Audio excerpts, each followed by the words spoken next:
By now, you know we've decided to get an Embassy Duo RV. The wait is over. We are.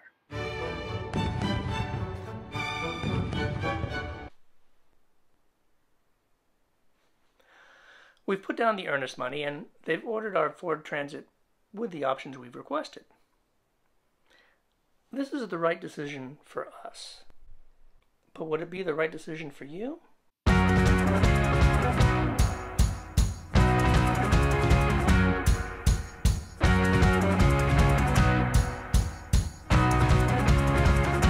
There are a lot of things you have to consider when choosing an RV. Right from the get-go, you have to consider the expense. How much can you reasonably afford to spend on an RV? How much will a loan cost you in interest? Is the expense even justified? If you're not sure, I have a couple of videos on loans you may want to see.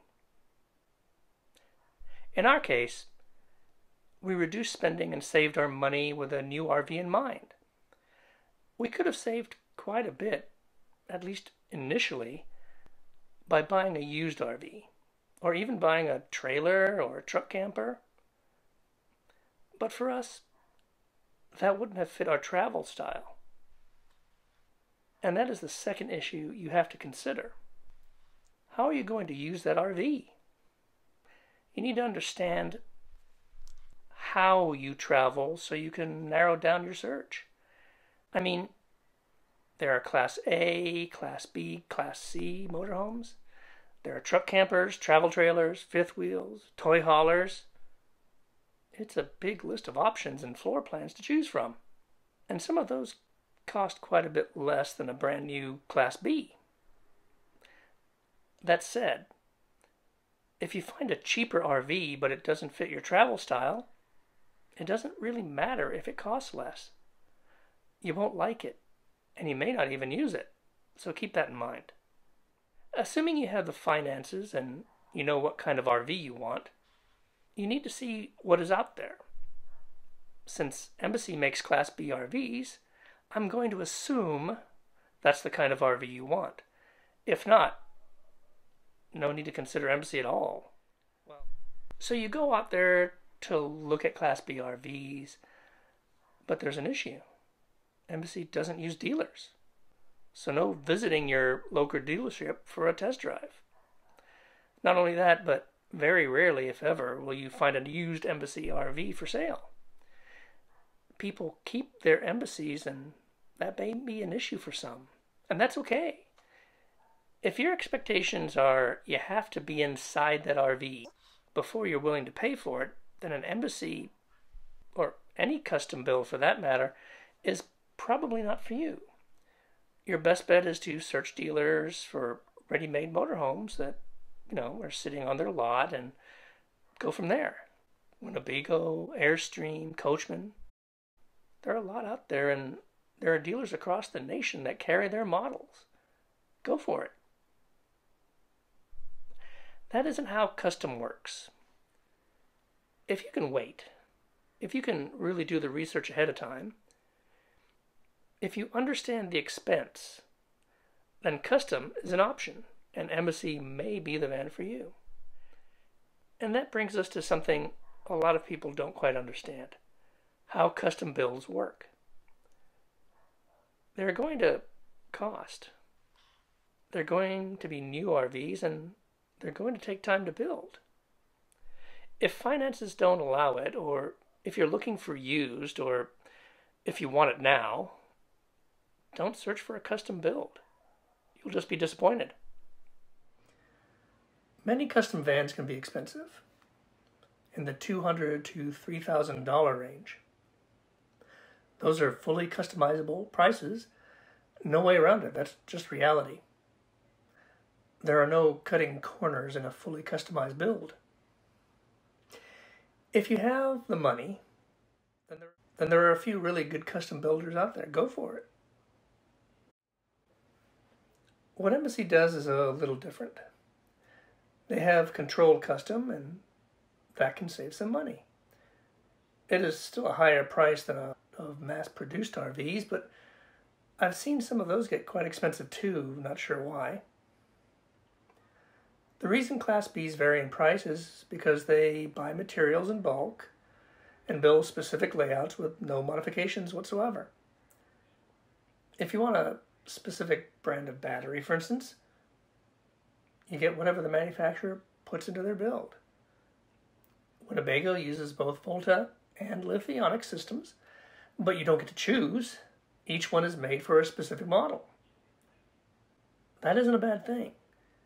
Embassy uses lithionics exclusively, and that is done to make builds more consistent and the build process more efficient and probably less expensive. A lot of the manufacturers build sections of their RV, things like the kitchen counters, the cabinets, the wet bath, before they even see the van. That means those parts are not specifically built with that van's individual measurements in mind. And believe me, just because two vans are the same model and same year does not mean they are exactly the same size. A couple of inches here and there can make a difference in the noises you hear or the shaking you feel. And of course, some companies kind of go cheap on materials or don't insulate sufficiently. That's how they can save you money, but at a cost. So you aren't going to find an Embassy for, I don't know, 50 grand. I'd say you are probably going to be closer to the $100,000 to $150,000 range, but at least that isn't the 300 grand for a fully customizable build. But that also means you don't go in and completely design an Embassy RV from scratch, like you might be able to with, those fully customizable builds. That is why those kinds of builds are so expensive. You get to design from the ground up. With the Embassy controlled custom model, there are layout and design limitations that you work with. Right now, you can choose from an open layout with 2 sofas that turn into a bed, a more sporty model with a sofa bed and a smaller fridge, or the one we're getting, the Duo, with 2 areas that are living areas / bedrooms. And with the Duo layout, there's the front area with the sofa that turns into a bed, then the bathroom, then the kitchen, then the rear area, which is like an office space that converts to a bed. You don't go in and say, I want the bathroom in the back. It isn't designed that way. If you want that kind of control, expect to spend closer to 300 grand at a fully customized shop. Or build it yourself, I guess. But if you're like us, we don't have the skills to build our own RV, and we certainly don't have the kind of money you need for a fully customized build. If we had that, we'd just go travel Europe every year. And if you're like us, then you're looking for innovation, and innovation in design, and you're fine with some, but not total flexibility.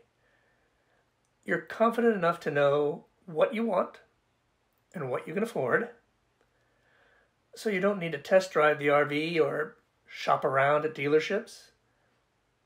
And for us, that's Embassy RV. And let's not forget the time involved. You don't just go to Embassy and pick one out of a whole bunch sitting on a lot. They are built to your order. So if you're expecting a van to be built right away or in just a few weeks, forget it. Custom is not for you. Go to an RV dealership and see what they have. In our case, we literally paid our earnest money the day before Ford stopped making 2021 Transit models. If we had waited just one day, we would be waiting months before Ford would start taking orders for 2022 models, and then those bills wouldn't even be shipped to Embassy for months after that. And even when our van arrives, we still need to wait in line for our custom build to start. There are people who order vans ahead of us, so that may take more months. And I imagine the build itself takes a few weeks at least, so more time involved. You need to manage your expectations and understand the reality of custom builds. There are Ford, Dodge, and Mercedes timelines that must be followed. There are customers ahead of you in the build queue. And since the build is based on the size of your specific van, not just a general van type, no build starts until the van is actually in the shop. If you're willing to wait, you will get a more customized, individualized RV. If you aren't willing to wait, you won't be working with a custom builder. There isn't any one right way to search or buy an RV. Going to a dealer means you can see, touch, and even test drive the RV before you buy. And you could buy that day, assuming they have what you want in stock. And that's fantastic. We spent 2 years doing that kind of research and found a lot of models that we really liked. We even rented a Winnebago Travato and had a great time with it. Getting custom is a different experience. You don't get to see or touch or test drive before you buy. In return, though, custom builds allow for a lot more individuality, and in the case of Embassy, far greater innovation and design. And that works for us. I encourage you to do your own research and see what's available. Go visit YouTube channels like Go Small, Live Large with Scott, who owns a Travato GL, or Chad and Paul, who used to own a Travato KL but now are very happy in their Storyteller Overland. That's a really cool RV, by the way. But be aware it costs, and they've already spent even more on mods for it. Like I said, there is no one right RV for everyone. If that were the case, there would only be one manufacturer. But we all have different needs, different desires, and that's what makes the world go round. Good luck on your search. Be seeing you.